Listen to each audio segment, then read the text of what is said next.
ক্ষমতা আর অহংকার মানুষকে এতটাই অন্ধ করে দেয় যে তারা বুঝতেও পারে না কাকে তারা অপমান করছে। ধরাকে সরা জ্ঞান করা কিছু মানুষ যখন ক্ষমতার দম্ভে নিজেদের ঈশ্বর ভাবতে শুরু করে, তখন তাদের পতনটা হয় সবচেয়ে ভয়াবহ। ঠিক এমনই এক ঘটনা ঘটেছিল যখন এক বিশাল সাম্রাজ্যের অধিপতি, হাজার কোটি টাকার কোম্পানির মালিক, নিজের পরিচয় গোপন করে সাধারণ এক প্রার্থীর বেশে নিজেরই অফিসে চাকরির ইন্টারভিউ দিতে পৌঁছান। কিন্তু সেখানে থাকা অহংকারী কর্মকর্তারা তাকে যোগ্যতার মাপকাঠিতে বিচার না করে চরম অপমানের শিকার বানায়। এমনকি চাকরির শর্ত হিসাবে তাকে দিয়ে নিজেদের জুতো পর্যন্ত পরিষ্কার করায়। তারা স্বপ্নেও ভাবতে পারেনি যে ছেলেটিকে তারা আজ তুচ্ছ ভেবে পায়ের ধুলো পরিষ্কার করাচ্ছে, সেই ছেলেটিই তাদের ভাগ্যবিধাতা, এই পুরো কোম্পানির একচ্ছত্র মালিক। চলুন শুনে নেওয়া যাক সেই চমৎপ্রদ আর রোমাঞ্চকর গল্পটি। বন্ধুরা, ঘড়ির কাঁটায় তখন সকাল ঠিক 10টা বাজছিল। ঢাকা শহরের অন্যতম ব্যস্ত আর অভিজাত এলাকার সবচেয়ে উঁচু বহুতল ভবনের একেবারে শীর্ষতলায় অবস্থিত এক চোখ ধাঁধানো বিলাসবহুল অফিস। দেশের শীর্ষস্থানীয় এবং প্রভাবশালী ব্যবসায়ীদের তালিকার একদম ওপরের দিকে থাকা নাম জায়ান চৌধুরী নিজের বিশাল চামড়ার চেয়ারে হেলান দিয়ে এক গভীর চিন্তায় মগ্ন হয়ে বসেছিলেন। তার বিশাল কেবিনের প্রতিটি জিনিসই আভিজাত্যের জানান দিচ্ছিল। অত্যন্ত দামি ইটালিয়ান ফার্নিচার, ঝকঝকে কাঁচের দেয়াল, চারপাশের দেয়ালে টানানো দুর্লভ সব পেন্টিংস আর সামনের বিশাল কাঁচের জানালা দিয়ে পুরো ঢাকা শহরটাকে যেন হাতের মুঠোয় দেখা যাচ্ছিল। নিচের রাস্তায় শত শত গাড়ি পিঁপড়ের মতো ছুটছিল। অগণিত মানুষ যার যার নিজের জীবনের তাগিদে ছুটে চলছিল। কিন্তু জায়ানের মনোযোগ এই বাহ্যিক সৌন্দর্যের দিকে বিন্দুমাত্রও ছিল না। তার তীক্ষ্ণ নজর বারবার টেবিলের ওপর রাখা একটি নির্দিষ্ট ফাইলের দিকে গিয়ে আটকে যাচ্ছিল। সেই ফাইলটি ছিল তারই নিজের প্রতিষ্ঠিত কোম্পানির একটি অন্যতম প্রধান ব্রাঞ্চের। গত বেশ কয়েক মাস ধরে সেই নির্দিষ্ট ব্রাঞ্চটির বিরুদ্ধে অনবরত গুরুতর সব অভিযোগ তার টেবিলে আসছিল। কোম্পানির বহু পুরনো এবং বড় বড় ক্লায়েন্টরা হঠাৎ করেই তাদের সাথে কাজ করা বন্ধ করে দিচ্ছিল। অনেক কোটি টাকার গুরুত্বপূর্ণ ডিল শেষ মুহূর্তে এসে ভেঙে যাচ্ছিল। এবং এর চেয়েও সবচেয়ে অবাক করার মতো বিষয় ছিল যে কোম্পানির অনেক পুরনো, বিশ্বস্ত এবং সৎ কর্মচারী হঠাৎ করেই কোনো কারণ ছাড়াই চাকরি ছেড়ে চলে যাচ্ছিল। জায়ান একরাশ হতাশা নিয়ে আস্তে করে ফাইলটি বন্ধ করলেন এবং নিজের চেয়ার থেকে উঠে ধীরে ধীরে জানালার পাশে গিয়ে দাঁড়ালেন। বেশ কিছু মুহূর্ত তিনি একদম চুপচাপ দাঁড়িয়ে নিচের ব্যস্ত শহরটার দিকে তাকিয়ে রইলেন। তারপর খুব ধীর গলায় নিজের মনেই বলে উঠলেন, আমার তিল তিল করে গড়া কোম্পানিতে খুব খারাপ কিছু একটা ঘটে চলেছে, আর আমি এখানে বসে রিপোর্ট দেখে কিছুই বুঝতে পারব না। যতক্ষণ না আমি নিজে গিয়ে সচক্ষে সত্যিটা দেখছি, আসল বাস্তবতা কখনোই আমার সামনে আসবে না। ঠিক সেই মুহূর্তেই তিনি তার জীবনের অন্যতম বড় এবং ঝুঁকিপূর্ণ এক সিদ্ধান্ত নিয়ে ফেললেন। তিনি ঠিক করলেন তিনি তার নিজের আসল পরিচয় সম্পূর্ণ গোপন রেখে নিজে সেই ব্রাঞ্চে যাবেন, একদম একজন সাধারণ চাকরি প্রার্থী হিসেবে, যাতে তিনি একেবারে শেকড় থেকে জানতে পারেন যে আসলে অফিসের বদ্ধ দরজার ভেতরে কি ভয়ঙ্কর খেলা চলছে। পরের দিন সকালেই জায়ান নিজের চিরচেনা কোটিপতির রূপ পুরোপুরি বদলে ফেললেন। গায়ে চাপালেন সাধারণ মানের একটা সুতির শার্ট, হাতে পড়লেন অনেক পুরনো একটা বেল্টের ঘড়ি, মুখে হালকা উস্কো খুস্কো দাড়ি, আর চোখে মুখে একদম সাধারণ খেটে খাওয়া মানুষের মতো একটা ছাপ তৈরি করলেন। আজ যদি রাস্তার কোনো মানুষও তাকে দেখত, তবে কখনোই ঘুণাক্ষরেও বিশ্বাস করতে পারত না যে এই সাদাসিধে মানুষটি দেশের অন্যতম বড় হাজার কোটি টাকার কর্পোরেট সাম্রাজ্যের মালিক। জায়ান সেই নির্দিষ্ট ব্রাঞ্চের সুবিশাল কাঁচের দরজার বাইরে এসে দাঁড়ালেন। তিনি এক দীর্ঘ শ্বাস টেনে নিলেন এবং ধীর পায়ে অফিসের ভেতরে প্রবেশ করলেন। কিন্তু ভেতরে ঢোকার সাথে সাথেই সেখানকার পরিবেশটা তার কাছে ভীষণ অদ্ভুত এবং দম বন্ধ করা বলে মনে হল। সবাই যার যার ডেস্কে বসে কাজ তো করছিল ঠিকই, কিন্তু কারও মুখে বিন্দুমাত্র স্বস্তি বা হাসির লেশ মাত্র ছিল না। প্রত্যেকটি কর্মচারীর চোখে মুখে কেমন যেন এক অজানা আতঙ্ক আর ডরে ডরে থাকার ছাপ স্পষ্ট। মানুষজন নিজেদের মধ্যে খুব নিচু আওয়াজে ফিসফিস করে কথা বলছিল, যেন সেখানে একটু জোরে বা প্রাণ খুলে কথা বলাটা এক ধরনের বড় অপরাধ। জায়ান চারপাশের এই গুমোট পরিবেশ খুব মনোযোগ দিয়ে দেখতে দেখতে রিসেপশন ডেস্ক পর্যন্ত পৌঁছালেন। আমাকে আজকে এখানে ইন্টারভিউয়ের জন্য ডাকা হয়েছে, তিনি খুব নরম এবং বিনীত সুরে বললেন। রিসেপশনে বসে থাকা মেয়েটি অত্যন্ত তাচ্ছিল্যের দৃষ্টিতে তাকে ওপর থেকে নিচ পর্যন্ত স্ক্যান করল, তারপর ঠোঁটের কোণে হালকা একটা অবজ্ঞাসূচক হাসি ফুটিয়ে তুলে দায়সারা গোছের গলায় বলল, লিফটে করে সোজা ৩য় তলায় চলে যান। এইচআর কেবিনের সামনে গিয়ে অপেক্ষা করুন। জায়ান কোনো কথা না বাড়িয়ে চুপচাপ লিফটের দিকে এগিয়ে গেলেন। যেমনই তিনি ৩য় তলায় পৌঁছলেন, তিনি দেখলেন করিডোরের বাইরে বেশ কয়েকজন চাকরিপ্রার্থী নার্ভাস মুখে বসে আছে। সবার চেহারায় স্পষ্ট ভয়ের ছাপ দেখা যাচ্ছিল। পরিস্থিতি বোঝার জন্য তিনি একটা চেয়ারে বসতেই হঠাৎ ভেতর থেকে কয়েকজন মানুষের খুব জোরে জোরে অট্টহাসির আওয়াজ ভেসে এলো। ঠিক কয়েক সেকেন্ড পরই এইচআর কেবিনের দরজাটা খুলল এবং অত্যন্ত হতাশ চেহারার একটি ছেলে বাইরে বেরিয়ে এলো। ছেলেটির চোখে মুখে চরমভাবে অপমানিত হওয়ার গ্লানি স্পষ্ট দেখা যাচ্ছিল। সে কারো দিকে না তাকিয়ে মাথা নিচু করে কোনো কথা না বলে সোজা করিডর পেরিয়ে বাইরের দিকে চলে গেল। জায়ান এই পুরো দৃশ্যটি অত্যন্ত তীক্ষ্ণ দৃষ্টিতে পর্যবেক্ষণ করলেন। এখন তার মনে দৃঢ় বিশ্বাস জন্মাতে শুরু করল যে এই ব্রাঞ্চে শুধু পরিবেশই খারাপ নয়, বরং এর আড়ালে খুব বড় এবং নোংরা কিছু একটা চলছে, যা অবিলম্বে থামানো দরকার। আরও কিছুক্ষণ অপেক্ষার পর ভেতর থেকে একজন পিয়নের কর্কশ আওয়াজ এলো, মিস্টার জায়ান, আপনি ভেতরে আসুন। জায়ান ধীরে সুস্থে দরজাটা খুললেন এবং কেবিনের ভেতরে প্রবেশ করলেন। রুমের ভেতরের দৃশ্য দেখে তিনি কিছু মুহূর্তের জন্য দরজার কাছেই থমকে গেলেন। বিশাল কেবিনের ঠিক মাঝখানে রাখা সবচেয়ে বড় এবং দামি রিভলভিং চেয়ারে পা তুলে বসেছিল সামিরা হক, এই ব্রাঞ্চের প্রধান এইচআর হেড।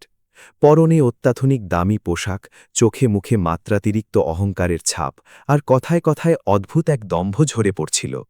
তার আশেপাশের সোফায় বসে থাকা ২-৩ জন জুনিয়র স্টাফ মেম্বার তার বলা প্রতিটি ফালতু কথায় হো হো করে হাসছিল, যেন এই মহিলাকে যে কোনো উপায়ে খুশি করাই তাদের একমাত্র কাজ। সামিরা সামনে দাঁড়িয়ে থাকা জায়ানের দিকে একবার ভালো করে না দেখেই অত্যন্ত কড়া এবং তাচ্ছিল্যের গলায় বলল, হ্যাঁ, ওখানে দাঁড়িয়ে আছো কেন? বসে পড়ো। জায়ান কোনো প্রতিবাদ না করে চুপচাপ সামনের চেয়ারটিতে বসে পড়লেন। কিন্তু সেই সময় তার তীক্ষ্ণ নজর চারপাশের সবকিছু স্ক্যান করে শুধু একটা জিনিসই বোঝার চেষ্টা করছিল। আসলে এই চার দেয়ালের ভেতরে এমন কি বিভীষিকা লুকিয়ে আছে যা বাইরের সবাইকে এভাবে আতঙ্কে সিটিয়ে রেখেছে।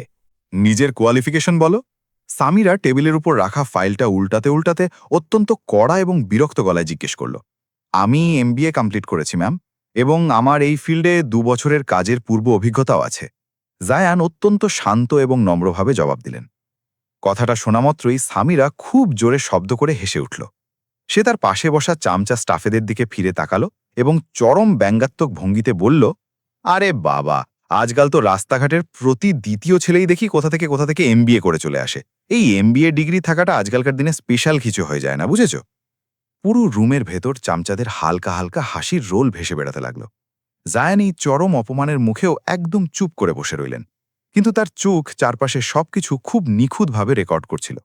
রুমের ভেতরের এই বিষাক্ত পরিবেশ, মানুষদের এই নিচু মানসিকতার আচরণ, সবকিছুই তিনি নিজের মনের খাতায় খুব গভীরভাবে গেঁথে নিচ্ছিলেন। ঠিক তখনই সামিরা হঠাৎ তার দামি চেয়ার থেকে সামনের দিকে একটু ঝুঁকে এলো এবং খুব ধীর কিন্তু ভয়ঙ্কর গলায় বলল, শোনো ছেলে, আমাদের এই কোম্পানিতে চাকরি এত সহজে পাওয়া যায় না। ব্যাপারটা নিশ্চয়ই বুঝতে পারছো? জি ম্যাম, আমি বুঝতে পারছি, জায়ান একদম শান্ত গলায় বললেন। সামিরা হঠাৎ নিজের চেয়ার ছেড়ে উঠে দাঁড়ালো এবং আস্তে আস্তে হেঁটে জায়ানের একেবারে সামনে এসে দাঁড়ালো। তারপর সে ইচ্ছেকৃতভাবে নিজের বুট জুতো পরা পাটা জায়ানের দিকে একটু এগিয়ে দিল এবং চরম অহংকার নিয়ে বলল, এখানে কাজ করার খুব শখ, তাই তো? যদি সত্যি সত্যি এখানে কাজ করতে হয় এবং নিজের যোগ্যতা প্রমাণ করতে হয়, তবে সবার আগে নিচু হয়ে আমার এই জুতোটা পরিষ্কার করো। কথাটা বলার সাথে সাথে এক মুহূর্তের জন্য পুরো বিশাল কেবিনের ভেতর পিনপতন নিস্তব্ধতা নেমে এলো। তারপর আস্তে আস্তে স্টাফদের চাপা হাসির আওয়াজ আসতে লাগল। তাদের মধ্যে কেউ একজন ফিসফিস করে পাশ থেকে বলে উঠল, দেখি তো এবার এই নবাবজাদা কি করে। জায়ানের ভেতরের রাগের আগুন দাউ দাউ করে জ্বলে উঠেছিল। তার চোখে এক মুহূর্তের জন্য এমন এক কঠোরতা ফুটে উঠেছিল যা দেখলে সাধারণ মানুষের রক্ত হিম হয়ে যেত। কিন্তু ঠিক পরের মুহূর্তেই তিনি নিজেকে সম্পূর্ণ সামলে নিলেন। তিনি খুব ভালো করেই জানতেন যে যদি তাকে এই দুর্নীতির আসল শেকড় পর্যন্ত পৌঁছতে হয়, তবে এখন তাকে যে কোনো মূল্যে চুপ থাকতে হবে এবং অপমান সহ্য করতে হবে। তিনি খুব ধীরে ধীরে শান্ত গলায় বললেন, যদি এই কাজটাও ইন্টারভিউয়ের কোনো অংশ হয়ে থাকে, তবে আমি অবশ্যই করে দিচ্ছি ম্যাম। এই উত্তর শুনে সামিরার মুখে এক পৈশাচিক এবং অহংকারী হাসি ফুটে উঠল। বাহ, চমৎকার! ঠিক এই রকম মেরুদণ্ডহীন এবং বাধ্য কুকুরই আমাদের এই অফিসের জন্য খুব দরকার। জায়ান কোনো উত্তর না দিয়ে চুপচাপ নিচে ঝুঁকে নিজের হাতের রুমাল দিয়ে তার জুতো পরিষ্কার করতে লাগলেন। রুমে বসে থাকা ওই সমস্ত অহংকারী মানুষ তাকে চরম তুচ্ছতাচ্ছিল্য আর করুণার দৃষ্টিতে দেখছিল। তাদের কারো বিন্দুমাত্র ধারণাও ছিল না যে মহান মানুষকে তারা আজ এভাবে লাঞ্ছিত করার ধৃষ্টতা দেখাচ্ছে, আসলে সেই মানুষটি এই পুরো কোম্পানির এবং তাদের সবার অন্নদাতা মালিক। কিন্তু আসল দাবা খেলা তো কেবল শুরু হয়েছিল। জুতো পরিষ্কার করানোর পর্ব শেষ হওয়ার পর সামিরা গটগট করে হেঁটে আবার নিজের বড় চেয়ারে গিয়ে বসল এবং তাচ্ছিল্য ভরে বলল, ঠিক আছে ছেলে, তোমার পারফরমেন্সে আমি খুশি।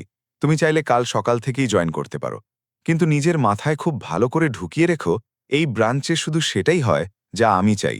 জি ম্যাম, আমি মনে রাখব। জায়ান মাথা নিচু করে বিনীতভাবে বললেন। আর আমার মুখ থেকে বের হওয়া প্রতিটা কথা বিনা বাক্যে মানতে হবে, নয়তো 1 মিনিটের মধ্যে ঘাড় ধাক্কা দিয়ে অফিস থেকে বের করে দেব। আমি সবটা খুব ভালো করে বুঝেছি ম্যাম, আপনার যে কোনো হুকুম আমার কাছে শিরোধার্য। সামিরা হাতের ইশারায় বিরক্তি প্রকাশ করে বলল, ওকে, অনেক হয়েছে, আজকের মতো তোমার ইন্টারভিউ শেষ, এখন তুমি আসতে পারো। জায়ান মাথা নেড়ে চুপচাপ রুম থেকে বেরিয়ে করিডোরে চলে এলেন, কিন্তু সেই বন্ধ দরজার বাইরে আসতেই তার গম্ভীর মুখে হালকা একটা রহস্যময় হাসি ফুটে উঠল। এই হাসি কোনো অপমানের বা পরাজয়ের হাসি ছিল না, এটি ছিল সেই প্রলয়ঙ্করী ঝড়ের আগের এক ভয়ঙ্কর নীরবতা, যা খুব শিগগিরই এই পুরো অফিসের দুর্নীতিবাজদের ভিত কাঁপিয়ে দিতে চলেছিল। তিনি ধীর পায়ে লিফটের দিকে এগোতে এগোতে মনে মনেই বললেন, ঠিক আছে সামিরা, এবার আমিও দেখব এই দুর্নীতির নোংরা খেলায় আর কে কে সামিল আছে। সবাইকে আমি এক এক করে টেনে বের করব। পরের দিন সকালেই জায়েন্টস এই ব্রাঞ্চে একদম একজন সাধারণ এবং নতুন কর্মচারী হিসাবে নিজের কাজ শুরু করে দিলেন। সকালে যেমনই তিনি অফিসের ফ্লোরে পৌঁছালেন, ঠিক তেমনই এক অদ্ভুত মানসিক চাপের পরিবেশ তার জন্য যেন অপেক্ষা করছিল। প্রত্যেকটি কর্মচারী নিজেদের কম্পিউটার স্ক্রিনের দিকে মুখ গুজে পড়েছিল। মানুষগুলো যন্ত্রের মতো কাজ তো করছিল, কিন্তু তাদের সবার চোখে মুখে চরম ক্লান্তি আর এক অজানা ভয় স্পষ্ট দেখা যাচ্ছিল। পরিবেশটা দেখে মনে হচ্ছিল যেন মানুষ এখানে নিজেদের কেরিয়ার গড়তে বা চাকরি করতে আসেনি, বরং কোনো অজানা পাপের সাজা ভোগ করতে বাধ্য হচ্ছে। জায়ান সবেমাত্র নিজের জন্য বরাদ্দ করা সিটে বসে নিজের ডেস্কটা গোছাতে শুরু করেছেন, এমন সময় পেছন থেকে খুব নিচু স্বরে একটা আওয়াজ এলো, আরে ভাই, এই ডিপার্টমেন্টটা একদম নতুন এসেছো নাকি? জায়ান পেছনে ঘুরে দেখলেন তার ডেস্কের ঠিক পেছনেই সাধারণ পোশাক পরা একটা অল্পবয়সী ছেলে দাঁড়িয়ে আছে। তার মুখে প্রচণ্ড কাজের ক্লান্তি ছিল, আর চোখের দৃষ্টিতে ছিল অদ্ভুত এক হতাশা ও উদাসীনতা। হ্যাঁ ভাই, আজকেই আমার প্রথম দিন, জায়ান একটু হেসে জবাব দিলেন। আমি ফাহিম, এখানকার সিনিয়র এক্সিকিউটিভ পদে আছি, বলে সে নিজের ডান হাতটা বাড়িয়ে দিল। জায়ান অত্যন্ত আন্তরিকতার সাথে তার হাত মেলালেন। ফাহিম এদিক ওদিক একটু নজর বুলিয়ে একটু কাছে এগিয়ে এলো এবং ফিসফিস করে নিচু আওয়াজে বলল, ভাই হিসাবে তোমাকে একটা কথা বলি শোনো, এই অফিসে টিকতে হলে বেশি সোজা বা সৎ হতে যেও না, তাহলে এখানকার কর্তা ব্যক্তিরা তোমার বেঁচে থাকাটাই কঠিন করে দেবে। জায়ান ইচ্ছে করেই কিছুটা অবাক হওয়ার ভান করে হালকা হাসির সাথে জিজ্ঞেস করলেন, কেন ভাই, এখানকার অবস্থা কি এতটাই খারাপ নাকি? ফাহিম এক দীর্ঘশ্বাস ছেড়ে হতাশ গলায় বলল, ভাই রে, আমার মুখ থেকে আর কি শুনবে? তুমি তো আজই জয়েন করলে, তুমি নিজেই নিজের চোখে এখনই সব জানতে ও বুঝতে পারবে। তাদের এই কথার মাঝখানেই হঠাৎ করে পুরো বড় ফ্লোর জুড়ে শ্মশানের নীরবতা নেমে এলো। যারা এদিক ওদিক দাঁড়িয়েছিল সবাই সেকেন্ডের মধ্যে সোজা হয়ে যার যার সিটে বসে গেল। মেন গ্লাসের দরজা খুলল এবং সদর্পে ভেতরে প্রবেশ করল সামিরা। আজও তার চেহারায় সেই একই মাপের অহংকার, হাঁটা চলায় সেই একই দম্ভ। তার ঠিক পেছনে চামচার মতো লেজ নাড়তে নাড়তে হাঁটছিল দুজন ম্যানেজার, তারিক আর নাবিলা। এই দুজন সব সময় সামিরার সমস্ত অন্যায় কথায় হ্যাঁতে হ্যাঁ মেলাত। সামিরা ফ্লোরের ঠিক মাঝখানে এসে দাঁড়ালো এবং উঁচু ও কড়া গলায় বলল, সবাই নিজেদের কাজ থামিয়ে আজ আমার কথাটা খুব মন দিয়ে শুনে নাও। আজ দুপুরে আমাদের খুব বড় একজন ক্লায়েন্টের সাথে একটা মেগা মিটিং আছে। যদি তোমাদের কারোর দ্বারা কোনো ছোটখাটো ভুলও হয়, তবে সোজা এই মাসের স্যালারি কাটা যাবে, কোনো এক্সকিউজ আমি শুনব না। জি ম্যাম, আমরা খেয়াল রাখব, সবাই ডরে ডরে সমস্বরে বলে উঠল। বক্তৃতা শেষ করে ঘুরতেই হঠাৎ তার কড়া নজর জায়ানের ওপর গিয়ে পড়ল। ওহো, তুমি তো সেই নতুন ছেলেটা, তাই না? আজকেই তো জয়েন করার কথা। জি ম্যাম, আমি আজকেই জয়েন করেছি। জায়ান উঠে দাঁড়িয়ে বললেন। সামিরা চরম অবজ্ঞার সুরে তাকে ওপর নিচ দেখে বলল, দেখো ছেলে, এখানে গাধার মতো শুধু কাজ করলেই হবে না, সেটা করাটাই যথেষ্ট নয়। এই অফিসে টিকতে হলে এখানে মগজে বুদ্ধিও থাকতে হবে। তারপর সে গট গট করে হেঁটে জায়ানের একদম কাছে এসে দাঁড়ালো এবং ফিস ফিস করে কিন্তু কড়া গলায় বলল, আর এখানে টিকে থাকার সবচেয়ে বড় বুদ্ধিটা হলো এটাই যে কোনোদিন ভুলেও আমার নিয়মের বিরুদ্ধে যাওয়ার চেষ্টা করবে না। সামিরা সবার দিকে তাকিয়ে আবার গলা চড়িয়ে বলল, আর এখানে তোমাকে আমার প্রতিটি কথা অক্ষরে অক্ষরে মানতে হবে। কথাগুলো মগজে ঢুকেছে কি? জি ম্যাম, আমি সব বুঝতে পেরেছি। সামিরা সাথে সাথেই হুকুমের সুরে বলল, তাহলে আর এখানে মূর্তির মতো দাঁড়িয়ে আছো কেন? যাও, সবার প্রথমে আমার কেবিনে আমার জন্য একটা কড়া ব্ল্যাক কফি বানিয়ে নিয়ে এসো। জি ম্যাম, আমি এক্ষুনি নিয়ে আসছি। জায়ান কোনো টু শব্দ না করে চুপচাপ প্যান্ট্রির দিকে কফি বানাতে চলে গেলেন। ফাহিম নিজের ডেস্কে বসে দূর থেকে এই সমস্ত ঘটনা দেখছিল। সে আস্তে করে নিজের মাথা নাড়ল এবং মনে মনেই দীর্ঘশ্বাস ফেলে বলল, বেচারা ছেলেটা একদম নতুন, কিছুই বুঝতে পারছে না। ও জানেই না যে এখানকার এই রাক্ষসগুলো সাধারণ মানুষদের সাথে প্রতিদিন কি কি ভয়ঙ্কর ঘটনা ঘটায়। কিছুক্ষণ পর জায়ান খুব পরিপাটি করে এক মগ কফি বানিয়ে নিয়ে ফিরে এলেন এবং অত্যন্ত সাবধানে কাপটি সামিরার টেবিলের ওপর রাখলেন। সামিরা ফাইল থেকে চোখ না সরিয়েই কাপটা হাতে নিয়ে মাত্র এক চুমুক দিল আর সাথে সাথেই মুখ বিকৃত করে রাগে চিৎকার করে উঠল, কি ছাইপাশ বানিয়েছ এটা? এত জঘন্য আর বাজে কফি কোন গাধা বানায়? তোমার কি কোনো সেন্স নেই? জায়ান বিন্দুমাত্র বিচলিত না হয়ে অত্যন্ত শান্তভাবে বললেন, ম্যাম, কফিটা যদি আপনার পছন্দ না হয়ে থাকে তবে আপনি বললে আমি এখনই গিয়ে অন্য একটা ফ্রেশ কফি বানিয়ে নিয়ে আসছি। হ্যাঁ, এক্ষুনি যাও, আর এবার যেন একদম পারফেক্ট কফি আসে, নয়তো ওই কফি আমি তোমার মাথায় ঢালব। সামিরা ফোঁস করে উঠল। অফিসের অন্য ডেস্কে বসে থাকা তারিক আর নাবিলার মতো কিছু চাটুকার মানুষ আস্তে আস্তে হাসতে লাগল। কিন্তু এত অপমানের পরও জায়ানের চেহারায় তখনও এক অদ্ভুত শান্ত ভাব বিরাজ করছিল। তার সাধারণ শার্টের উপরের বোতামে লুকোনো অত্যন্ত অত্যাধুনিক ছোট একটি গোপন ক্যামেরা সামিরার প্রতিটি ধমক, তারিকদের প্রতিটা হাসির দৃশ্য আর প্রতিটা বাজে আওয়াজ নিখুঁতভাবে রেকর্ড করে নিচ্ছিল। এভাবেই দেখতে দেখতে বেশ কয়েকটা দিন কেটে গেল, আর অফিসে কাটানো প্রতিটা দিনই জায়ানের জন্য এক একটা নতুন এবং কঠিন পরীক্ষার মতো ছিল। এখানকার পরিবেশটা কতটা বিষাক্ত তা তিনি হাড়ে হাড়ে টের পাচ্ছিলেন। কখনো সামিরা একদম বিনা কারণে ছোটখাটো অজুহাতে সবার সামনে ফ্লোরে দাঁড়িয়ে তাকে জঘন্য ভাষায় বকাঝকা করত। কখনো ইচ্ছে করে তাকে মিটিংয়ে সবার সামনে অপমান করত। আবার কখনো তাকে এমন সব নিচু কাজ করতে বাধ্য করত যেগুলোর সাথে তার পদের বা কাজের কোনো সম্পর্কই ছিল না। কখনো তাকে জোর করে পুরো অফিসের ডেস্ক পরিষ্কার করতে বলা হতো। কখনো আবার সবার কাজ শেষ হওয়ার পরও বিনা কারণে গভীর রাত পর্যন্ত তাকে আটকে রাখা হতো। একদিন তো সামিরার অহংকার সব সীমা ছাড়িয়ে গেল। সে ইচ্ছে করে একটা দরকারি ফাইল সব কর্মচারীর সামনে মেঝেতে ফেলে দিল এবং রাগে চিৎকার করে জায়ানকে বলল, এই গাধা, এটা মাটি থেকে তোলো। তোমরা তো কেবল এই জুতো মোছা আর ফাইল তোলার কাজের জন্যই এই অফিসে আছো। জায়ান কোনো প্রতিবাদ না করে চুপচাপ নিচু হয়ে ফাইলটা তুলে নিলেন। কিন্তু ভেতরে ভেতরে তার মস্তিষ্কের মেমোরিতে তিনি এই দুর্নীতিবাজদের প্রতিটা অপরাধের হিসাব কড়ায় গণ্ডায় নোট করে রাখছিলেন। এই কয়েকদিনেই তিনি এই ব্রাঞ্চ অফিসের আসল এবং ভয়ঙ্কর বাস্তবতা খুব পরিষ্কারভাবে বুঝতে পারছিলেন। এটা যে শুধুমাত্র কিছু অহংকারী ম্যানেজারের খারাপ আচরণ বা দম্ভের বিষয়ে ছিল না, তা তিনি বুঝে গিয়েছিলেন। এর গভীরে খুব বড় কোনো অর্থনৈতিক দুর্নীতি এবং জালিয়াতির খেলা চলছিল। একদিন দুপুরে লাঞ্চ ব্রেকের সময় জায়ান যখন অফিসের কিছু পুরনো ফাইল ঘাঁটছিলেন, তখনই হঠাৎ করে তার তীক্ষ্ণ নজর কোম্পানির গত কয়েক মাসের অ্যাকাউন্টস লেজারের উপর গিয়ে পড়ল। টাকার হিসেবগুলো দেখেই তিনি সাথে সাথে টের পেলেন যে এই বিশাল সংখ্যার মধ্যে বিরাট কোনো গরমিল লুকিয়ে আছে। কোম্পানির অ্যাকাউন্ট থেকে অনেক বড় বড় পেমেন্টের কোনো লিগ্যাল রেকর্ড বা ভাউচার ছিল না। কোম্পানির লাভের কিছু টাকা সম্পূর্ণ ভুয়া অ্যাকাউন্ট দেখিয়ে অন্য কোনো অজানা জায়গায় ট্রান্সফার করে পাঠানো হয়েছিল, আর কিছু গুরুত্বপূর্ণ অডিট ফাইল ইচ্ছে করেই সিস্টেম থেকে ডিলিট বা লুকিয়ে রাখা হয়েছিল। জায়ান যখন খুব মনোযোগ দিয়ে এগুলো দেখছিলেন, তখনই ফাহিম দূর থেকে তাকে দেখে জলদি তার কাছে ছুটে এলো এবং এদিক ওদিক তাকিয়ে খুব সতর্ক আর নিচু আওয়াজে বলল, ভাই, তুমি এসব কি দেখছ? এইসব ফাইলে একদম নাক গলাতে যেও না, তাহলে কিন্তু খুব বড় বিপদে পড়ে যাবে। জায়ান একটু অবাক হওয়ার ভান করে ফাহিমের দিকে তাকিয়ে জিজ্ঞেস করলেন, কেন ভাই, কি হয়েছে? এই ফাইলগুলোতে এমন কি আছে যা ব্যাখ্যা নিষেধ? ফাহিম আবার খুব ভয়ে ভয়ে এদিক ওদিক তাকালো যাতে কেউ তাদের কথা শুনে না ফেলে। তারপর একদম ফিসফিস করে গলার স্বর নামিয়ে বলল, ভাই, এই ব্রাঞ্চের ভেতরে খুব বড় অঙ্কের একটা অর্থনৈতিক কেলেঙ্কারি চলছে। এই অফিসের ওপর থেকে নিচ পর্যন্ত সবাই এই দুর্নীতির সাথে মিলেমিশে একাকার হয়ে আছে। জায়ান একদম শান্ত থেকে নির্লিপ্ত গলায় জিজ্ঞেস করলেন, তাই নাকি? কিন্তু এই চক্রের সাথে আসলে কে কে জড়িত আছে তুমি জানো? ফাহিম এই প্রশ্ন শুনে কয়েক সেকেন্ড একদম চুপ করে রইল, যেন সে কারো নাম মুখে আনতেও প্রচণ্ড ভয় পাচ্ছে। তারপর সে কাপা কাপা গলায় ধীরে ধীরে বলল, এই পুরো মাস্টারমাইন্ড হলো সামিরা নিজে, সাথে আছে ম্যানেজার তারিক আর এদের সাথে কিছু বাইরের লোকও জড়িত আছে। এরা কোম্পানির বড় বড় ক্লায়েন্টদের থেকে ব্ল্যাকমেইল করে আলাদা করে মোটা অঙ্কের কমিশন নেয়, আর কোম্পানির মেইন ফান্ডের টাকাও এরা ভুয়া হিসেব দেখিয়ে এদিক ওদিক করে নিজের পকেটে ভরে। জায়ান ফাহিমের কথা শুনে মনে মনে হাসলেন। তিনি এখন এই ব্যাপারে পুরোপুরি নিশ্চিত হয়ে গিয়েছিলেন। তার তো ঠিক এটাই জানার দরকার ছিল, দুর্নীতির একেবারে শেকড়ের সত্যিটা। এর ঠিক কিছুদিন পরই অফিসে এক খুব বড় এবং কোটি টাকার ক্লায়েন্ট মিটিং হওয়ার কথা চূড়ান্ত ছিল। জায়ান মনে মনে সিদ্ধান্ত নিয়ে ফেললেন যে আজকে এই দুর্নীতির আসল রূপটা তিনি নিজের চোখে দেখবেন এবং এর চূড়ান্ত প্রমাণ জোগাড় করবেন।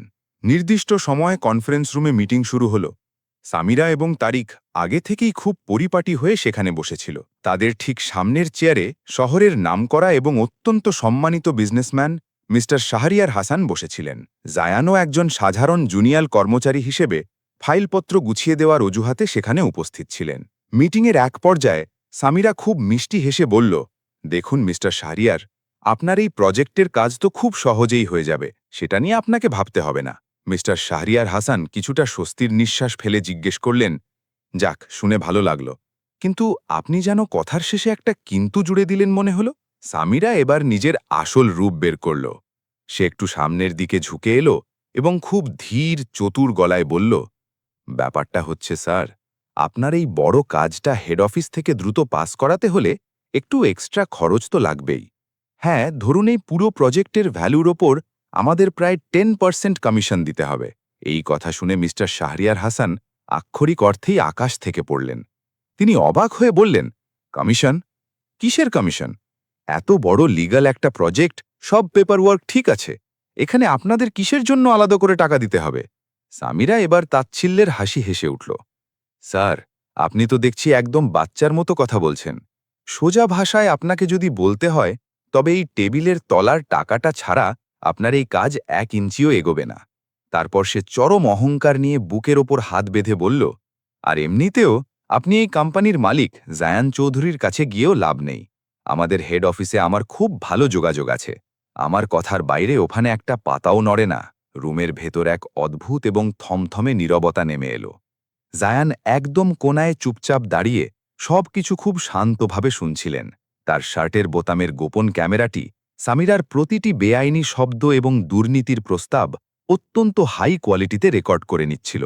মিস্টার শাহরিয়ার হাসান রাগে এবং অপমানে নিজের চেয়ার থেকে দাঁড়িয়ে গেলেন। যদি আপনাদের এই কোম্পানির এটাই নিয়ম হয় যে কাজ পেতে হলে ঘুষ দিতে হবে, তবে আমার মতো সৎ ব্যবসায়ীর আপনাদের সাথে এই ডিল করার কোনো প্রয়োজন নেই। এই বলে তিনি রাগে গজগজ করতে করতে মিটিং রুম ছেড়ে সোজা বাইরে চলে গেলেন। এত বড় একটা ডিল হাতছাড়া হওয়ায় সামিরার রাগে কনফারেন্স টেবিলে সজোরে থাপ্পড় মারল। গর্ধব কোথাকার! দেখলে তারিক, এই পুরনো ধ্যান ধারণার লোকগুলোর জন্যই আজকাল ভালো ক্লায়েন্টরা হাতছাড়া হয়ে যায়। তারিক সাথে সাথেই সামিরাকে শান্ত করার জন্য চামচামি করে বলল, কোনো ব্যাপার না ম্যাম, ওই বুড়ো গেলে যাক, আমরা কালকেই এর চেয়ে বড় এবং মালদার পার্টি জোগাড় করে নেব। জায়ান দরজার পাশে দাঁড়িয়ে চুপচাপ এই পুরো নোংরা দৃশ্যটা দেখছিলেন। এখন তিনি 100% নিশ্চিত হয়ে গিয়েছিলেন যেটা শুধু কোনো খারাপ ব্যবহার বা অহংকারের বিষয় নয়, এটা ছিল পুরো দস্তুল এক সুপরিকল্পিত ঘুষ, জালিয়াতি আর ব্ল্যাকমেইলিংয়ের বিশাল জাল। তিনি চোয়াল শক্ত করে মনে মনেই প্রতিজ্ঞা করলেন, অনেক হয়েছে সামিরা, এবার এই নোংরা খেলা চিরতরে শেষ করার সময় একদম কাছে এসে গেছে। সেই মিটিংয়ের দিনটির পর থেকেই জায়ান এই চক্রের বিরুদ্ধে প্রমাণ জোগাড় করার কাজ কয়েক গুণ বাড়িয়ে দিলেন। প্রতিদিন সকালে তিনি চুপচাপ একজন সাধারণ কর্মীর মতো নিজের কাজগুলো করতেন, আর সেই সাথে সাথে সারা দিন ধরে তার শার্টে লাগানো অত্যাধুনিক গোপন ক্যামেরা দিয়ে অফিসের প্রতিটি ছোট বড় সন্দেহজনক নড়াচড়া রেকর্ড করতে থাকতেন। ওদিকে সামিরার অহংকারের পারদ দিনে দিনে যেন আকাশ ছুঁয়ে ফেলছিল। সে এখন টাকার গরমে নিজেকে শুধু HR হেড নয়, বরং এই পুরো ব্রাঞ্চ অফিসের একচ্ছত্র মালকিন ভাবতে শুরু করেছিল। তার অন্ধ অহংকার তাকে এতটাই মহাভীষ্ট করে রেখেছিল যে তার বিন্দুমাত্র ধারণাও ছিল না যে নিরীহ মানুষটিকে সে প্রতিদিন সবার সামনে জঘন্য ভাষায় লাঞ্ছিত করছে, যাকে দিয়ে সে নিজের জুতো পরিষ্কার করিয়েছে, সেই মানুষটিই একদিন তার এই সাজানো দুর্নীতির দুনিয়া এবং পুরো পৃথিবী এক নিমেষে ওলটপালট করে দিতে চলেছে। মাঝখানে একদিন কোনো এক তুচ্ছ কারণে সামিরা পুরো অফিসের সমস্ত কর্মচারীর সামনে জায়ানকে খুব জোরে বকাঝকা শুরু করে দিল। সে চিৎকার করে বলছিল, আমি আসলেই জানি না হেড অফিস কোথা থেকে এই ধরনের অশিক্ষিত এবং গাধা টাইপের মানুষদের রাস্তা থেকে তুলে এনে চাকরিতে বসিয়ে দেয়। এদের তো আমার অফিসের পিয়ন হওয়ারও যোগ্যতা নেই। পুরো অফিসের সবাই একদম পিনপতন নীরবতায় স্তব্ধ ছিল। সবাই ভয়ে মাথা নিচু করে নিজের ডেস্কে বসেছিল। কারোরই এতটুকু বুকের পাটা ছিল না যে সামিরার এই অন্যায়ের বিরুদ্ধে একটি শব্দ উচ্চারণ করতে পারে বা প্রতিবাদ করতে পারে। জায়ান আজও বরাবরের মতোই চুপচাপ মাথা নিচু করে নিলেন এবং খুব শান্ত গলায় বললেন, সরি ম্যাম, আমার ভুল হয়ে গেছে, আমি আগামীতে অবশ্যই খেয়াল রাখব। বাইরে থেকে তাকে দেখতে চরম অসহায় এবং শান্ত মনে হচ্ছিল ঠিকই, কিন্তু ভেতরে ভেতরে তার মাথায় তখন শুধু একটাই চিন্তার ঝড় বইছিল। আর মাত্র কয়েকটা দিন, তারপরে এই অফিসের সবকটি শয়তানের আসল এবং নগ্ন চেহারা পুরো দুনিয়ার সামনে উন্মোচিত হবে। এই অল্প কয়েকদিনের ছদ্মবেশী তদন্তের মধ্যেই জায়ান আরও বেশ কিছু অত্যন্ত বিপজ্জনক এবং ভয়ঙ্কর বিষয় নিজের ডায়েরিতে নোট করে ফেললেন। তিনি প্রমাণ পেলেন যে কোম্পানির মূল অ্যাকাউন্ট থেকে বিভিন্ন ভুয়া ভেন্ডারের নামে প্রতি মাসে লাখ লাখ টাকা তুলে বিদেশে অন্য কোনো বেনামি অ্যাকাউন্টে ট্রান্সফার করা হচ্ছিল। নতুন আসা ক্লায়েন্টদের প্রজেক্ট আটকে রেখে তাদের কাছ থেকে জোর করে ভয় দেখিয়ে মোটা অঙ্কের ঘুষ নেওয়া হচ্ছিল। আর যদি কোনো নতুন এবং সৎ কর্মচারী এই দুর্নীতির প্রতিবাদ করত, তবে তাকে ইচ্ছে করে এত বেশি মেন্টাল টর্চার করা হতো যে তারা শেষ পর্যন্ত বাধ্য হয়ে নিজেরাই চাকরি ছেড়ে দিয়ে পালিয়ে যেত। আর এই বিশাল এবং সুপরিকল্পিত অপরাধ চক্রের মাস্টারমাইন্ড এবং সবচেয়ে বড় নাম ছিল এই সামিরা হক। একদিন সপ্তাহের শেষ রাত, কাজের চাপে সবাই বাড়ি চলে যাওয়ার পর পুরো অফিস একদম খালি হয়ে গিয়েছিল। শুধু সিকিউরিটির জন্য করিডোরের কিছু টিমে লাইট জ্বলছিল। জায়ান ইচ্ছে করেই একটা কাজের অজুহাত দিয়ে সেই রাতে অফিসে থেকে গেলেন। রাত যখন বেশ গভীর হলো, তখন তিনি খুব সাবধানে এবং নিঃশব্দে পুরো ফ্লোরটা একবার ঘুরে চেক করলেন। যখন তিনি 100% নিশ্চিত হয়ে গেলেন যে ধারে কাছে কোনো দারোয়ান বা স্টাফ নেই, তখন তিনি সোজা হেঁটে মূল অ্যাকাউন্টস রুমে চলে গেলেন। পকেট থেকে মাস্টার কি বের করে দরজা খুললেন।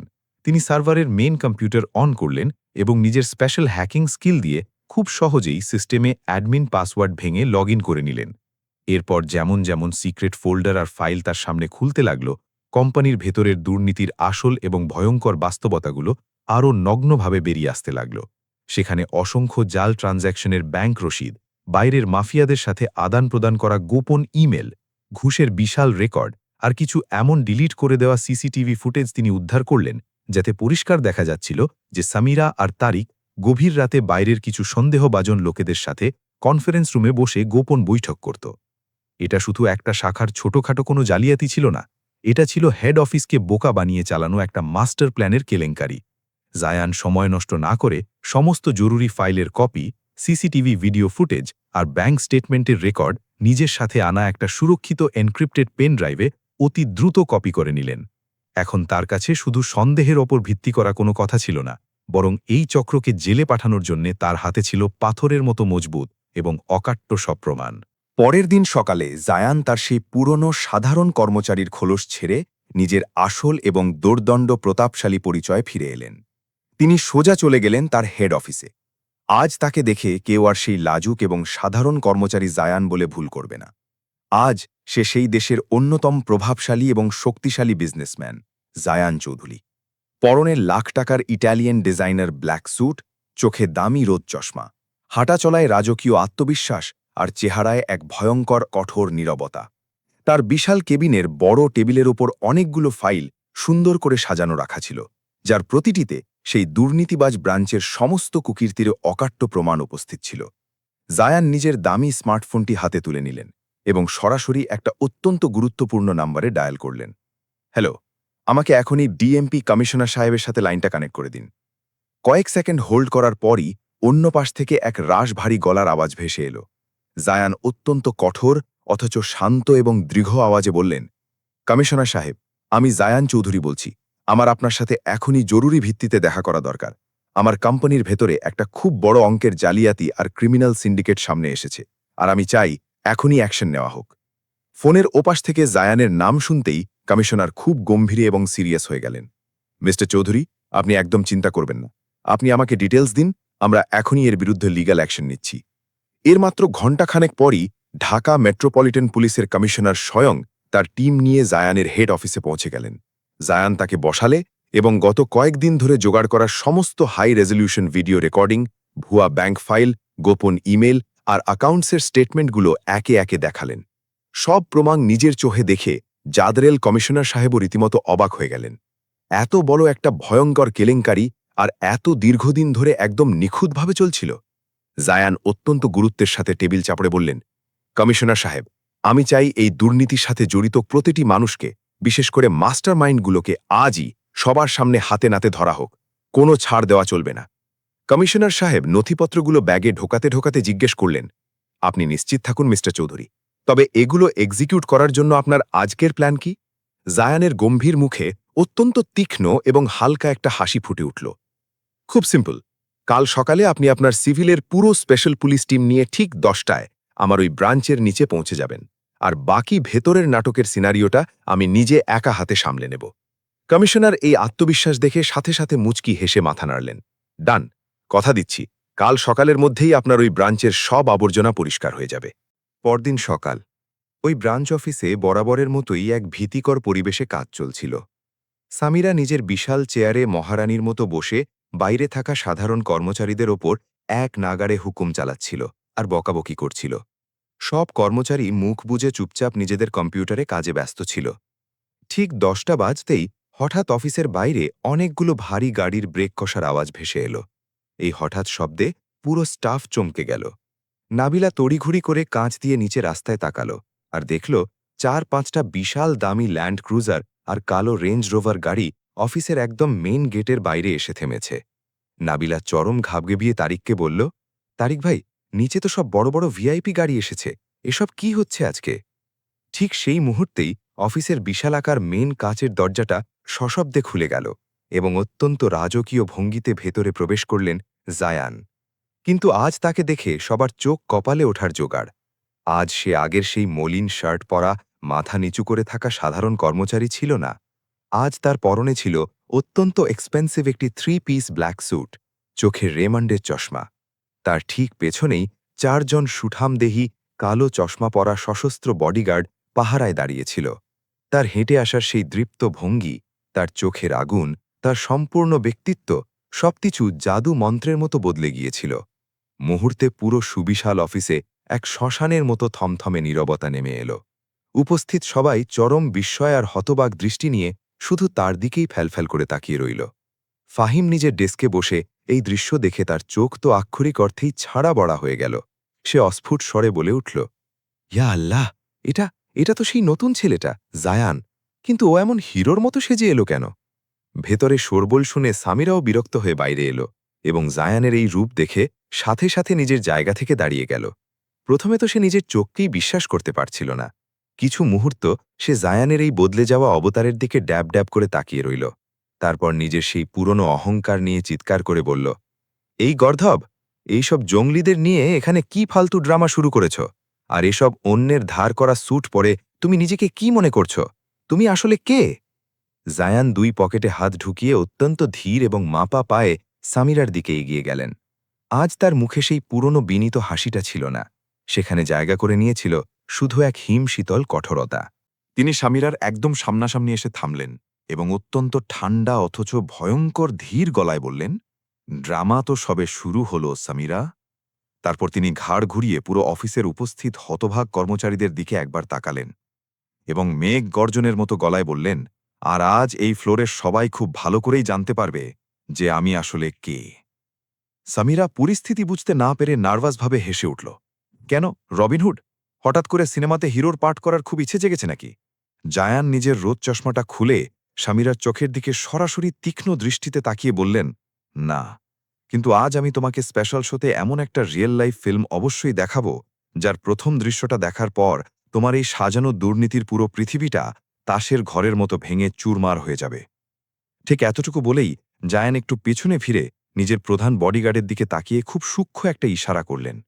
তার ইশারার ঠিক কয়েক সেকেন্ডের মধ্যেই নিচ থেকে পুলিশের অনেকগুলো সাইরেনের কান ফাটানো আওয়াজ একসাথে পুরো রাস্তায় ভেসে এলো।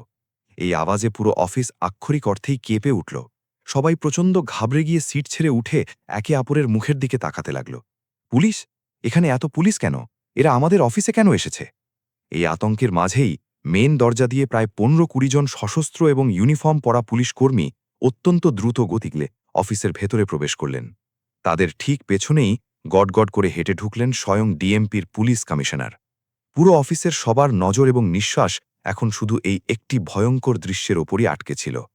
কমিশনার সাহেব সোজা হেঁটে অন্য কারো দিকে না তাকিয়ে একেবারে জায়ানের সামনে এসে স্যালুট দিয়ে থামলেন এবং অত্যন্ত সম্মান ও বিনয়ের সাথে বললেন, good morning mister Zayan Chowdhury sir, আপনার নির্দেশ মতো আমার ফোর্স রেডি, হুকুম দিন। কমিশনারের মুখ থেকে এই সম্মানজনক কথাগুলো শোনা মাত্রই পুরো অফিসের সমস্ত দুর্নীতিবাজ এবং সাধারণ কর্মচারীদের মাথার উপর যেন বাজ ভেঙে পড়ল। তাদের সবার যেন আক্ষরিক অর্থেই হুঁশ উড়ে গেল। সামিরার মুখের রং মুহূর্তের মধ্যে রক্তশূন্য হয়ে একদম ফ্যাকাশে সাদা হয়ে গেল। তার পা থরথর করে কাঁপতে শুরু করল। এতক্ষণে সে তার সেই নষ্ট মগজ দিয়ে আস্তে আস্তে বুঝতে পারছিল যে আসলে কত বড় এক ভয়ঙ্কর সত্যি তার সামনে এসে দাঁড়িয়েছে। জায়ান অত্যন্ত শান্ত অথচ ইস্পাতের মতো কড়া গলায় কমিশনারকে উদ্দেশ্য করে বললেন, কমিশনার সাহেব, আমি আপনাদের কাছে রাতেই এই ব্রাঞ্চের দুর্নীতির সব প্রমাণ এবং জড়িত সবার নামের লিস্ট দিয়ে দিয়েছি। এই বিশাল কেলেঙ্কারিতে যে যে সামিল আছে আমি চাই তাদের প্রত্যেককে কোনো ওয়ারেন্ট ছাড়া আজ এখানেই সবার সামনে যেন গ্রেপ্তার করা হয়। Yes sir, right way. Commissioner সাহেব সাথে সাথে পেছনে থাকা তার অ্যাকশন টিমকে ইশারা দিলেন। ইশারা পাওয়া মাত্রই পুলিশকর্মীরা সোজা সামিরা, তারিক, নাবিলা আর বাকি জড়িত লোকেদের দিকে অস্ত্র হাতে এগোতে লাগল। হঠাৎ শান্ত অফিসটিতে এক চরম বিশৃঙ্খলা আর হুড়োহুড়ির মতো পরিবেশ তৈরি হয়ে গেল। কেউ ভয়ে ডেস্কের নিচে পালাচ্ছিল, কেউ এদিক ওদিক দৌড়ানোর চেষ্টা করছিল। সামিরা ভয়ে পুরোপুরি নার্ভাস হয়ে গিয়ে পেছন দিকে হটতে হটতে তোতলাতে শুরু করল, এটা কি করছেন? এটা কি হচ্ছে আমার অফিসে? আপনারা আমাকে এভাবে বিনা কারণে কেন ধরছেন? ঠিক তখনই একজন বলিষ্ঠ মহিলা পুলিশ অফিসার এগিয়ে এলেন এবং অত্যন্ত কড়া ধমক দিয়ে বললেন, চুপ করুন মহিলা, আপনাকে ক্লায়েন্টদের থেকে জোর করে ঘুষ গ্রহণ, জালিয়াতি করে কোম্পানির কোটি টাকা চুরি, মানি লন্ডারিং এবং অন্যান্য বেআইনি কার্যকলাপের সুনির্দিষ্ট অভিযোগে এখনই গ্রেপ্তার করা হচ্ছে। You have the right to remain silent. সামিরার শরীর তখন আর তার নিজের নিয়ন্ত্রণে নেই। তার হাত পা এমনভাবে কাঁপছিল যেন সে এখনই জ্ঞান হারাবে। সে সাথে সাথে একরাশ আতঙ্ক নিয়ে জায়ানের দিকে তাকালো এবং কাঁদো কাঁদো গলায় বলল, আসলে আপনি কে?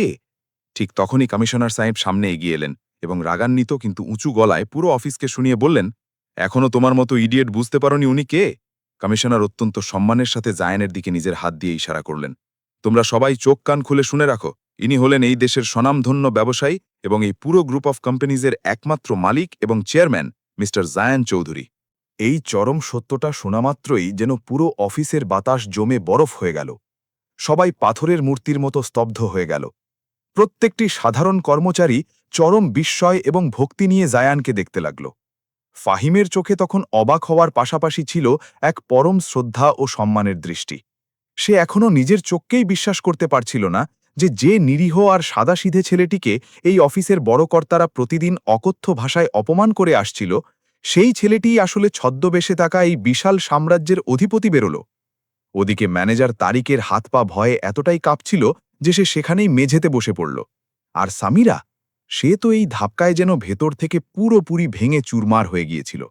তার মাথায় আকাশ ভেঙে পড়ল এই ভেবে যে মহান মানুষকে দিয়ে সে নিজের জুতো পরিষ্কার করিয়েছিল, যাকে প্রতিদিন সবার সামনে গালিগালাজ করে অপমান করেছিল, আজকে সেই মানুষটিই তার আসল বস এবং তার ধ্বংসের কারণ হয়ে সামনে দাঁড়িয়ে আছে। বাঁচার আর কোনো রাস্তা না দেখে সামিরা সাথে সাথে ছুটে দৌড়ে জায়ানের একদম কাছে এলো এবং তার পায়ের কাছে হাঁটু গেড়ে বসে পড়ে হাউ মাউ করে কাঁদতে শুরু করল। আমাকে মাফ করে দিন স্যার, আমার অনেক বড় ভুল হয়ে গেছে। আমি ক্ষমতার লোভে অন্ধ হয়ে গিয়েছিলাম।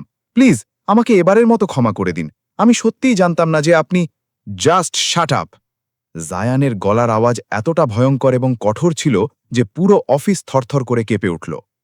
কিছু মুহূর্তের জন্য পুরো ফ্লোরে পিন পতন এবং সম্পূর্ণ নীরবতা নেমে এলো। শুধু সামিরার ফোপানির আওয়াজ শোনা যাচ্ছিল। জায়ান রাগে চোখ লাল করে বললেন, তোমার কাছে এই সমস্ত ক্রাইমগুলো কি শুধু একটা সাধারণ ভুল মনে হয়? তিনি প্রতিটি শব্দের ওপর অসম্ভব জোর দিয়ে বলতে লাগলেন, তুমি আমার তিল তিল করে গড়া এই কোম্পানিকে উই পোকার মতো ভেতর থেকে লুঠেছ, আমার সৎ এবং নিরীহ লোকেদের প্রতিদিন কাঁদিয়েছ, গরিব কর্মচারীদের জঘন্যভাবে অপমান করেছ, সম্মানীয় ক্লায়েন্টদের ব্ল্যাকমেল করে ঘুষ নিয়েছ। আর এত সব নোংরামি করার পর এখন তুমি নির্লজ্জের মতো চাও যে শুধু একটা সস্তা সরি বললেই আমি সব ভুলে গিয়ে তোমাকে মাফ করে দেব? সামিরা তখনও ডুকরে কাঁদতে কাঁদতে বলল, স্যার প্লিজ আমার ক্যারিয়ারটা শেষ করে দেবেন না, আমাকে শেষবারের মতো একটা সুযোগ দিন। আমি কথা দিচ্ছি চুরি করা সব টাকা আমি ঠিক করে দেব। জায়ান একরাশ ঘৃণা এবং কড়া নজরে তার দিকে তাকালেন। তোমার মতো পরজীবী এবং দুর্নীতিগ্রস্ত মানুষই এই দেশের সুন্দর কোম্পানিগুলোকে ভেতর থেকে ফাঁপা করে ধ্বংস করে দেয়।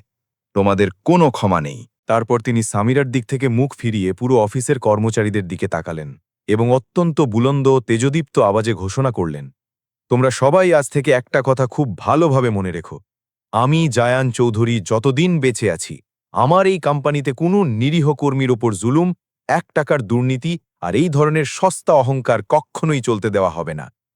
তিনি এবার পুলিশের দিকে ঘুরে তাকালেন। অফিসার, এই সমস্ত দুর্নীতিবাজদের এখনই এখান থেকে হাতকড়া পরিয়ে নিয়ে যান, আর আপনার ডিপার্টমেন্ট যেন এটা নিশ্চিত করে যাতে এরা প্রত্যেকে আইনের ফাঁক গলে বেরোতে না পারে এবং কঠোর থেকে কঠোরতম শাস্তি পায়। জি স্যার, আমরা ব্যবস্থা নিচ্ছি। এই বলে পুলিশ কর্মীরা সাথে সাথে সামিরা, তারিক, নাবিলা আর বাকি সব শামিল অপরাধীদের হাতকড়া পরিয়ে দিল।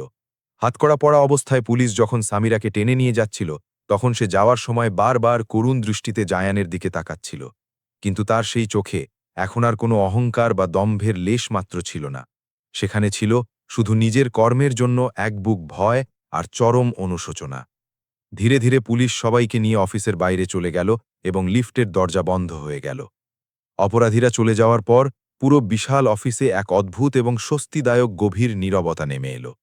মাত্র কয়েক ঘন্টা আগেও ঠিক এই জায়গাটাই ভয়, অহংকার আর জুলুমের এক বন্দিশালায় পরিণত হয়েছিল, কিন্তু আজ সেখানে এক বুক সত্য এবং ন্যায় বিচার মাথা মুচু করে দাঁড়িয়েছিল। জায়ান বেশ কিছুক্ষণ চুপচাপ দাঁড়িয়ে পুরো অফিসের ভীতসন্ত্রস্ত কর্মচারীদের ওপর একবার নজর বুলালেন। তারপর তিনি খুব শান্ত গলায় বললেন, আপনারা যারা এতক্ষণ নিজেদের ডেস্কে বসেছিলেন, সবাই প্লিজ একটু সেন্টারে এখানে চলে আসুন। বসের নির্দেশ পেয়ে সমস্ত সাধারণ কর্মচারী আস্তে আস্তে ভয় আর সংশয় নিয়ে এক জায়গায় জড়ো হতে লাগল। কিছু মানুষ তখনও এই পুরো ঘটনাগুলোর আকস্মিকতায় ডরে ছিল, আর কিছু মানুষের চোখে দীর্ঘদিনের অত্যাচার শেষে এই প্রথমবার আশার একটা ক্ষীণ আলো দেখা যাচ্ছিল। জায়ান তাদের সবার সামনে গিয়ে দাঁড়ালেন, আর আজ এই প্রথমবার সবাই তাকে একজন অসহায় বা সাধারণ কর্মচারী হিসেবে নয়, বরং একজন সত্যিকারের লিডার এবং মালিকের মতো শ্রদ্ধা ভরে দেখছিল। জায়ান অত্যন্ত মায়ার সাথে সবার চোখের দিকে তাকালেন এবং খুব শান্ত ও ভরাট গলায় বললেন, আমি জানি এবং আমি নিজে দেখেছি যে আপনাদের মধ্যে এখানে উপস্থিত অনেকেই গত কয়েক মাসে অনেক কিছু মুখ বুজে সহ্য করেছেন। আপনাদের ওপর অনেক অন্যায় হয়েছে। জায়ানের মুখ থেকে এই সহানুভূতির কথাগুলো শুনতেই অনেক পুরনো কর্মচারীর নজর আপনা আপনি নিচের দিকে ঝুঁকে গেল। কারো মনে পড়ে যাচ্ছিল নিজের বিনা দোষে অপমানিত হওয়ার দিনগুলোর কথা, কারো সেই অন্ধকার রাতগুলোর কথা মনে পড়ছিল যখন সে ওভারটাইম করে কাঁদতে কাঁদতে বাসে করে বাড়ি ফিরেছিল, আর কারো মনে পড়ছিল পরিবারের মুখের দিকে তাকিয়ে বাধ্য হয়ে এই অত্যাচার সহ্য করার কথা। জায়ান আবার বলা শুরু করলেন, কিন্তু আমি আপনাদের আজ কথা দিচ্ছি, এখন থেকে এই সমস্ত অন্ধকারের দিন চিরতরে শেষ হয়ে গেছে। পুরো অফিস মন্ত্রমুগ্ধের মতো একদম চুপচাপ তার এই কথাগুলো শুনছিল। জায়ান আস্তে আস্তে সবার মাঝে হাঁটতে হাঁটতে অত্যন্ত আত্মবিশ্বাসের সাথে বললেন, আজ এবং এখন থেকে এই ব্রাঞ্চে এক নতুন অধ্যায়ের শুরু হবে। এখানে এখন থেকে শুধু সততা আর মেধার মূল্য দেওয়া হবে। যে নিজের সর্বোচ্চ পরিশ্রম দিয়ে কাজ করবে সে এখানে সর্বোচ্চ সম্মান আর প্রমোশন পাবে, আর যে কোম্পানির সাথে বেইমানি বা ভুল করবে তার জন্য এই জায়ান চৌধুরীর কোম্পানিতে 1 মিনিটের জন্যও কোনো জায়গা হবে না। এই কথাগুলো শুনে সেখানে উপস্থিত অনেক মানুষের ফ্যাকাশে মুখে অবশেষে স্বস্তির হাসি দেখা যেতে লাগল। এক কোণায় দাঁড়িয়ে থাকা ফাহিমের চোখেও এই প্রথমবার নতুন ভবিষ্যতের আশার এক উজ্জ্বল চমক এলো। জায়ান ভিড়ের মধ্যে ফাহিমকে দেখতে পেয়ে তার দিকে তাকালেন এবং হালকা হেসে বললেন, ফাহিম, আমি তোমার কাজ দেখেছি। তোমার মতো সৎ এবং সাহসী মানুষরাই হচ্ছে এই কোম্পানির আসল খুঁটি আর শক্তি। কাল থেকে তুমি এই ফ্লোরের নতুন ম্যানেজার হিসেবে দায়িত্ব নিচ্ছ। ফাহিম এই আকস্মিক প্রাপ্তিতে এতটাই আবেগপ্রবণ হয়ে পড়ল যে তার চোখ পানিতে ভরে এলো। সে কাঁপা এবং আবেগঘন গলায় বলল, thank you so much sir. সত্যি বলতে কি, আমরা সবাই ভালো কিছুর আশা একদম ছেড়েই দিয়েছিলাম। আমাদের মনে হতো এই নরকের মতো জায়গাটাতে বোধহয় কখনোই কোনো পরিবর্তন আসবে না, কিন্তু আপনি আমাদের বাঁচিয়ে দিলেন। জায়ান ফাহিমের কাঁধে হাত রেখে হালকা হাসলেন এবং বললেন, ফাহিম, এখন আর শুধু আশা নয়, নিজের এবং ন্যায়ের উপর পূর্ণ বিশ্বাস রাখো, সব ঠিক হয়ে যাবে। এই ঘটনার পর পরের কয়েক সপ্তাহের মধ্যেই সেই অফিসের পুরো চিত্র জাদুর মতো বদলাতে শুরু করল। হেড অফিস থেকে সম্পূর্ণ নতুন এবং সৎ একটি এইচআর টিমকে সেখানে নিয়োগ দেওয়া হলো। যে সৎ এবং যোগ্য মানুষদের এতদিন পেছনে ফেলে রাখা হয়েছিল তাদের সবাইকে এগিয়ে যাওয়ার সুযোগ দেওয়া হলো। যে মানুষগুলো এতদিন সামিরার অত্যাচারে চাকরি হারানোর ভয়ে সবসময় চুপ থাকত, তারা এখন প্রাণ খুলে হাসতে শুরু করল এবং নির্দ্বিধায় কোম্পানির মিটিংয়ে নিজের মতামত দিতে লাগল। অফিসের প্রতিটি কাজ এবং ট্রানজ্যাকশন এখন অত্যন্ত স্বচ্ছ উপায় হতে লাগল। অফিসে আগে যে গোপন ক্যামেরাগুলো সামিরা নিজের সুবিধার্থে মানুষের ওপর নজর রাখার জন্য এবং ভয় দেখানোর জন্য ভুল উপায় ব্যবহার করত, সেগুলো সব খুলে সরিয়ে ফেলা হলো। এর বদলে কর্মচারীদের জন্য সম্পূর্ণ আলাদা এবং স্বাধীন একটি অভিযোগ কেন্দ্র বা কমপ্লেন্ট সেল তৈরি করা হলো, যাতে ভবিষ্যতে যে কোনো কর্মচারী কোনো রকম ভয় বা দ্বিধা ছাড়াই সরাসরি নিজের কথা হেড অফিসকে জানাতে পারে। ধীরে ধীরে সেই পুরনো এবং সম্মানীয় ক্লায়েন্টরাও আবার কোম্পানির সাথে কাজ করতে ফিরে আসতে লাগল, যারা আগে দুর্নীতির কারণে বিরক্ত হয়ে কোম্পানি ছেড়ে চলে গিয়েছিল। বাজারে কোম্পানির সুনাম এবং বিশ্বাসযোগ্যতা আরও একবার আগের চেয়ে মজবুত হতে লাগল। কিন্তু এই সবকিছুর মধ্যে সবচেয়ে বড় প্রাপ্তি ছিল এই যে এখন কর্মচারীদের চোখে মুখে আর বিন্দুমাত্র কোনো অজানা ভয় ছিল না। এখন সেখানে ছিল কাজের স্বস্তি, একে অপরের প্রতি সম্মান আর নিজের কাজের জন্য একটা সত্যিকারের আনন্দ। বেশ কয়েক মাস পর একদিন সকালে জায়ান চৌধুরী তার হেড অফিসের সেই বিশাল কেবিনের বড় জানালার পাশেই আবার এসে দাঁড়িয়েছিলেন, যেখান থেকে পুরো ঢাকা শহর পরিষ্কার দেখা যায়। কিন্তু আজ আর তার মুখে আগের সেই মাসের মতো কোনো দুশ্চিন্তা বা হতাশার ছাপ ছিল না। আজ সেখানে ছিল এক পরম প্রশান্তি এবং স্বস্তি। তিনি এক কাপ কফি হাতে নিয়ে চুপচাপ নিজের ব্যস্ত শহরটাকে দেখতে থাকলেন। তারপর ঠোঁটের কোণে হালকা এক হাসির রেখা টেনে নিজের মনেই বললেন, একটা কোম্পানি কখনোই কেবল অনেকগুলো টাকা আর বড় বড় মেশিন দিয়ে চলতে পারে না। তিনি নিজের কথায় কিছু মুহূর্ত থামলেন, কফিতে একটা চুমুক দিয়ে আবার বললেন, একটা কোম্পানিকে সত্যিকারের সফল এবং বড় বানায় সেখানে কাজ করা সাধারণ মানুষগুলোর ঘাম আর তাদের কাজের প্রতি সৎ নিয়ত। তিনি তার মনের পর্দায় সেই ব্রাঞ্চ অফিসের নতুন রূপটা একবার কল্পনা করে নিলেন। মানুষগুলো এখন একে অপরের সাথে হাসতে হাসতে কাজ করছে। পুরো জায়গার পরিবেশটাই বদলে গেছে। তিনি একটা স্বস্তির নিঃশ্বাস ফেললেন, কারণ তিনি জানতেন এইবার তার কোম্পানি সত্যিই একদম সঠিক এবং নিরাপদ হাতে রয়েছে। বন্ধুরা, আমাদের জীবনের প্রতিটি গল্পই নিজের সাথে আমাদের জন্য কোনো না কোনো গভীর শিক্ষা অবশ্যই রেখে যায়। আজকের এই রোমাঞ্চকর গল্প থেকে আমরা জীবনে এই মহামূল্যবান লেসেনটাই শিখতে পারি যে পদের অহংকার আর ক্ষমতার অপব্যবহার কোনো মানুষকে কখনোই খুব বেশি সময়ের জন্য সবার ওপরে টিকিয়ে রাখতে পারে না। সত্য যতই গভীর অন্ধকারে কিছু সময়ের জন্য লুকিয়ে থাকুক না কেন, একদিন না একদিন তা নিজের আলো নিয়ে সবার সামনে অবশ্যই এসে দাঁড়ায়। আর হ্যাঁ, জীবনে একটা কথা সবসময় মনে রাখবেন, যে মানুষটি আপনার সামনে মুখ বুজে অপমান সহ্য করে চুপ করে থাকে, সে কখনোই দুর্বল নয়। অনেক সময় সে নীরব থেকে শুধু সঠিক সময় এবং সঠিক সুযোগ আসার অপেক্ষা করে মাত্র। এখন এই গল্প শেষে আপনাদের কাছে আমাদের একটা ছোট্ট প্রশ্ন। আপনারা অবশ্যই কমেন্ট করে জানাবেন, যদি আপনারা আজকে জায়ানের জায়গায় থাকতেন তাহলে আপনারা ঠিক কি করতেন? আপনারা কি সামিরার মতো দুর্নীতিগ্রস্ত লোকেদের সোজা পুলিশের হাতে তুলে দিয়ে কড়া শাস্তি দেওয়াতেন, নাকি মানবিকতার খাতিরে তাদের শুধরে যাওয়ার জন্য শেষ একটা সুযোগ দিয়ে ক্ষমা করে দিতেন? আর আপনাদের বাস্তব অভিজ্ঞতা এবং হিসাব অনুযায়ী জায়ান যা করেছে তা কি একদম সঠিক ছিল, নাকি তার সিদ্ধান্ত ভুল ছিল? আপনাদের যে কোনো ধরনের মূল্যবান মতামত আমাদের কমেন্ট বক্সে অবশ্যই জানাবেন। আমরা আপনাদের করা প্রতিটা কমেন্ট খুব মন দিয়ে পড়ি। আর হ্যাঁ, আজকের এই চমৎকার গল্পটি যদি আপনাদের একটুও পছন্দ হয়ে থাকে এবং হৃদয় ছুঁয়ে যায়, তবে ভিডিওটিতে একটি লাইক করতে ভুলবেন না। বন্ধুদের সাথে বেশি বেশি শেয়ার করুন আর আমাদের এই মডেল ভয়েস চ্যানেলটিকে অবশ্যই সাবস্ক্রাইব করে বেল আইকনটি বাজিয়ে দিন। ও আরেকটা কথা, কমেন্টে নিজের সুন্দর নাম আর আপনি কোন শহর থেকে আমাদের এই গল্পটি শুনছেন সেই শহরের নামটাও অবশ্যই লিখবেন, যাতে আমরা জানতে পারি যে আমাদের এই ভালোবাসার গল্পগুলো কোন কোন দূর শহর থেকে আপনারা দেখছেন। খুব শিগগিরই দেখা হচ্ছে আপনাদের সাথে আরও একটি নতুন চমৎকার এবং হৃদয়স্পর্শী রোমাঞ্চকর গল্পের সাথে। ততক্ষণের জন্য সবাই খুব ভালো থাকবেন, সুস্থ থাকবেন এবং নিজের পরিবারের খেয়াল রাখবেন। ধন্যবাদ।